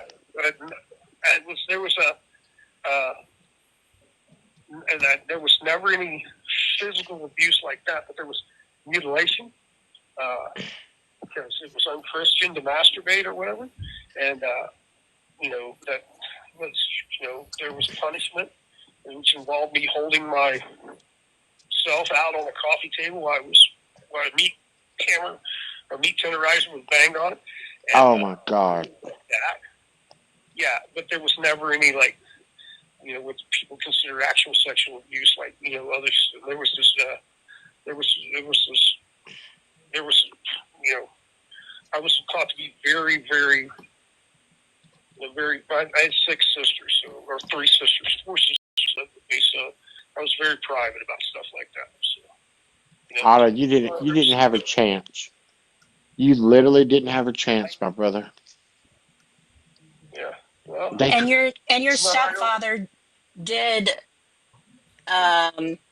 essay at least one of your sisters, right?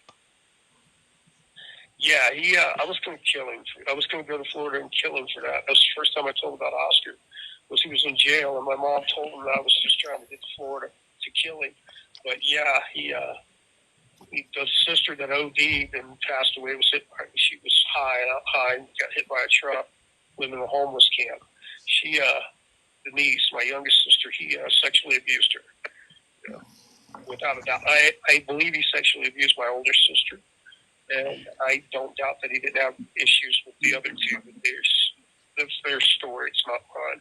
It depends on what day of the week it is when you talk to them.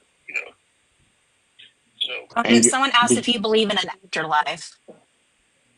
I couldn't hear you. What? Someone asked if you believe in an afterlife.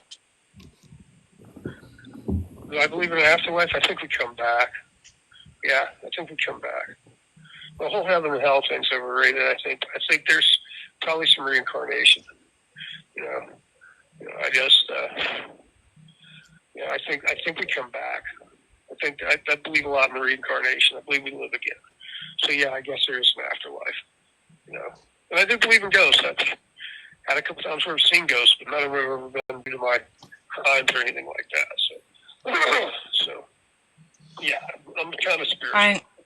Yeah. Don't forget to add me to your list, okay? Tomorrow. You'll be on my list tomorrow. Hey, it was nice meeting you, Uncle. And I will talk to you guys later, so Andy's phone will go out. We're gonna get back to working on the list, right? Okay, I'll get you some more. Info. I just stopped because I hadn't heard from you for a while. But, well, I know I had a really shitty semester, but I do have some information about the Kennesaw one that I wanted to go over with you. Amy will be calling you. Hey, while you guys are doing all this stuff about my family, the Smith family, I know a little about them. So if you get any information that you want to ship it to me. You can mail it to me. Whatever, okay. Paper articles, whatever. Okay, because I really have very little contact with them. All right, I'm going to get off here so I don't burn Andy's phone up. Andy, send me those phone numbers, Andy. Okay, all right, and we can do this again in the future if you want, Otto, if you're interested, because I'm sure there's a lot of people here that probably have a lot more questions. Well, I got to check my date book. I'm so busy anymore. I got to check my date book, man. I got to see what's up. I have nothing going on yet. We can do this again. Okay, sounds good, y'all. I'll message you tomorrow. Later, Otto. All right.